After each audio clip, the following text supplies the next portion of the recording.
Ah bah tiens, vous êtes là.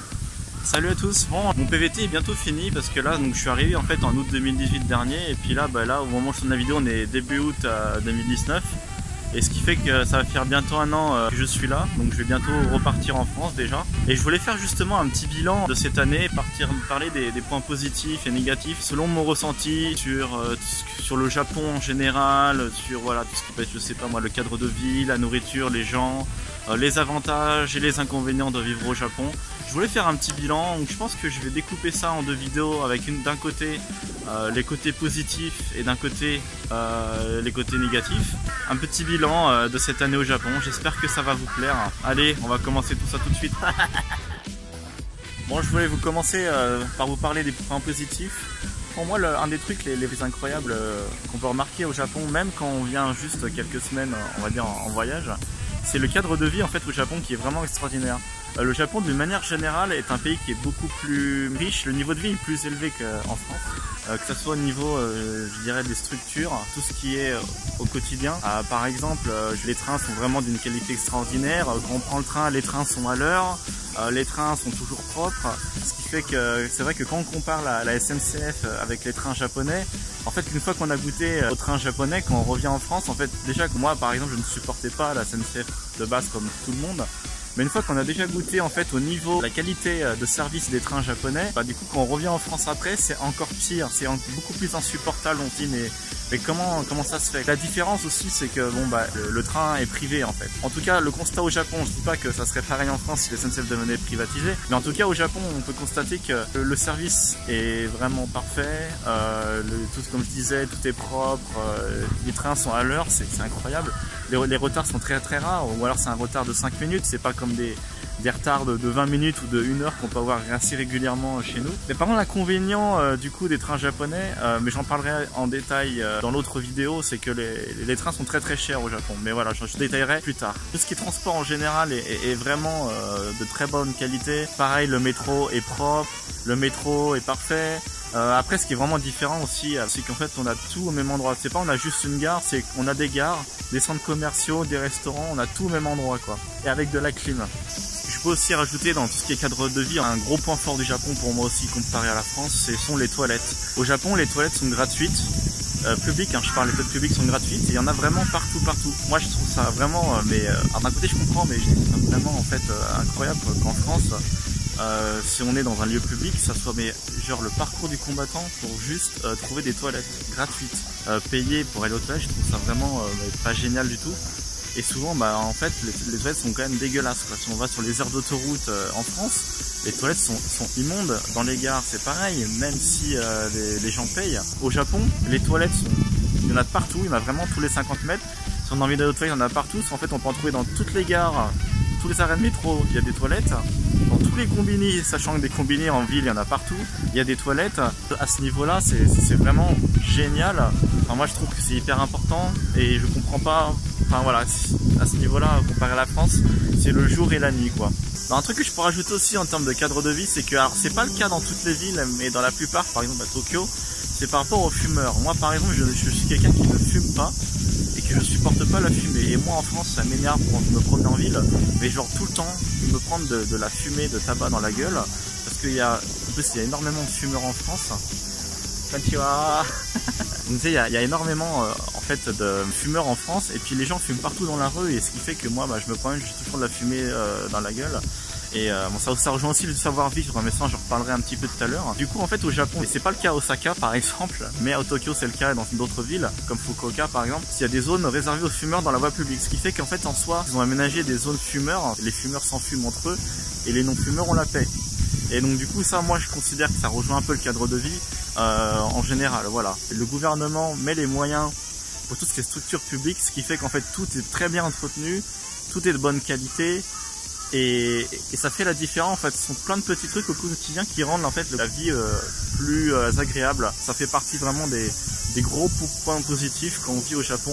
Voilà. Un autre point pour moi le plus important en fait sur pourquoi le Japon est un pays qui est vraiment incroyable à faire en VVT et à vivre. Le Japon a la réputation d'être un des pays au monde où il y a le plus de savoir-vivre et de respect. Au Japon, C'est vraiment fou. C'est pour moi vraiment le gros point fort du Japon qui rend la vie ici incroyable. C'est qu'il y a vraiment en fait une notion de respect, de savoir-vivre qui est énorme. Il y a un principe en fait chez les Japonais en général. En fait, c'est de chacun en fait doit aider son prochain et de gêner le moins possible autrui. On dirait dans la société occidentale, on a une vision beaucoup plus individualiste, alors qu'en général dans les sociétés asiatiques, on a une vision de société en général. Chaque personne, mais c'est encore beaucoup plus le cas en fait au Japon ou même en Corée du Sud, la mentalité en fait de chaque personne contribue à rendre la vie des autres Japonais meilleure. Chacun est une brique qui va permettre de construire une vie, une société toujours en fait essayer de tendre toujours vers le mieux possible. Les Japonais seront toujours prêts à aider leurs prochains et seront toujours en fait respectueux, vont pas vouloir gêner les autres. Et ce qui est bien, c'est que ce principe-là, il applique aussi avec les étrangers, pas que entre Japonais. On voit toujours des vidéos sur internet, par exemple au métro ou dans le train, où en fait les Japonais attendent en ligne droite. Et en fait, voilà, les gens peuvent sortir et ils attendent que les gens soient sortis pour rentrer en ligne droite, bien sagement. Les gens sont pas bourrins, les gens ne se bousculent pas. Ce qui fait que même si c'est bondé, on se sent pas forcément mal à l'aise. Enfin moi, voilà, même les gens qui pourraient avoir peur de la foule, je pense que à Tokyo, ça se fait encore. Ce qui rentre aussi en compte un petit peu dans tout ce qui est savoir-vivre, c'est que par exemple les Japonais sont des gens assez discrets de base, ce qui fait qu'on va jamais en fait entendre un Japonais gueuler dans la rue ou alors mettre sa musique à fond dans le train ou dans le bus, comme on peut avoir ça chez nous très souvent, quelque chose qui m'insupporte énormément. En fait, les gens sont toujours très polis, que ce soit voilà même dans la rue ou tout simplement qu'on est au restaurant ou en magasin en tant que client. Ce qui fait que bon, même si des fois en fait ce qui est dérangeant, c'est que ça fait un petit peu forcer. Ça rentre un petit peu dans le concept du one et tatemae. J'en parlerai peut-être plus dans les côtés négatifs. Ça, c'est plein de petites attentions comme ça qui font plaisir et qui rendent toujours voilà, le quotidien meilleur en fait. Parce que moi en France, un truc qui m'énerve, c'est que en tout cas peut-être plus ces dernières années, j'ai toujours l'impression qu'il y a une ambiance un petit peu morose. Les Français entre eux deviennent de plus en plus méfiants les uns envers les autres, les gens se font moins confiance, les gens se font la gueule. Et au Japon, il n'y a pas du tout cette ambiance un peu morose. C'est assez facile d'aller aborder les gens sont très ouverts. Encore plus si on parle japonais évidemment, mais même si on parle pas japonais, les gens vont essayer toujours de faire leur mieux pour comprendre ce qu'on veut. Donc que ce soit en voyage ou en PVT, je dirais le savoir-vivre des Japonais en général rend en fait le quotidien mais extrêmement agréable comparé à la France. Moi, voilà, je fais toujours des comparaisons, mais voilà, mais de ce côté-là, de même le Japon est largement au-dessus de la France.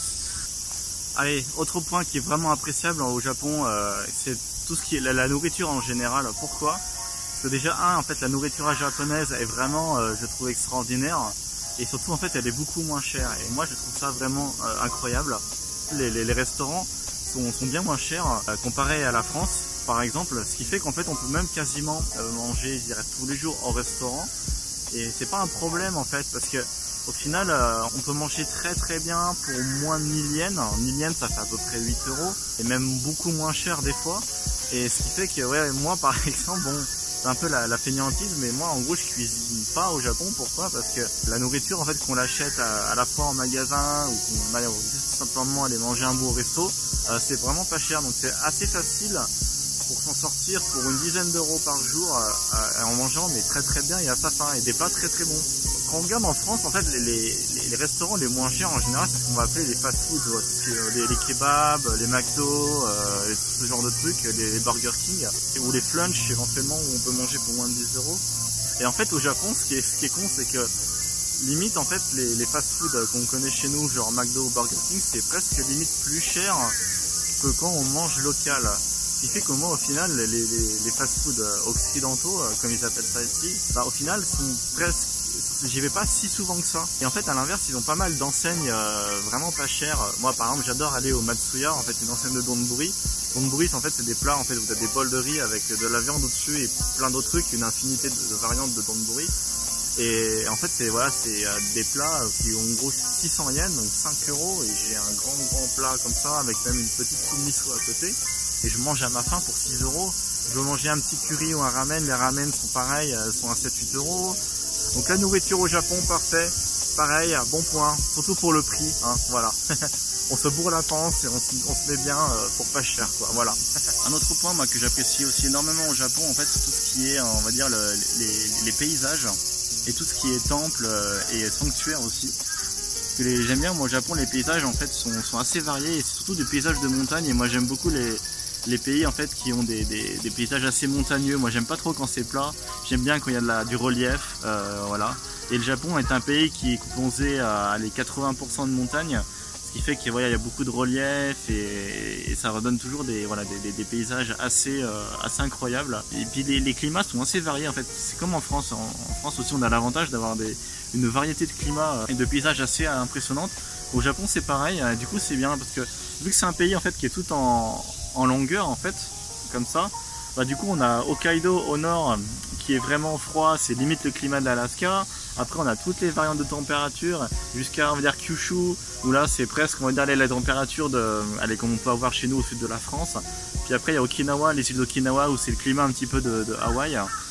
C'est vraiment tropical et du coup c'est vrai qu'il y a une variété qui est vraiment appréciable. Puis moi je suis un grand fan de tout ce qui est temple et sanctuaire, à la fois un côté un peu spirituel. En fait c'est des endroits où moi je me sens bien, c'est vraiment calme, une ambiance qui est vraiment sereine et en fait d'un point de vue architectural je trouve ça vraiment incroyable aussi. Moi j'aime beaucoup le style du Japon un peu ancien, les vieilles peintures, tout un petit peu la mythologie japonaise, tout ce qui est lié aussi aux samouraïs et tout ça.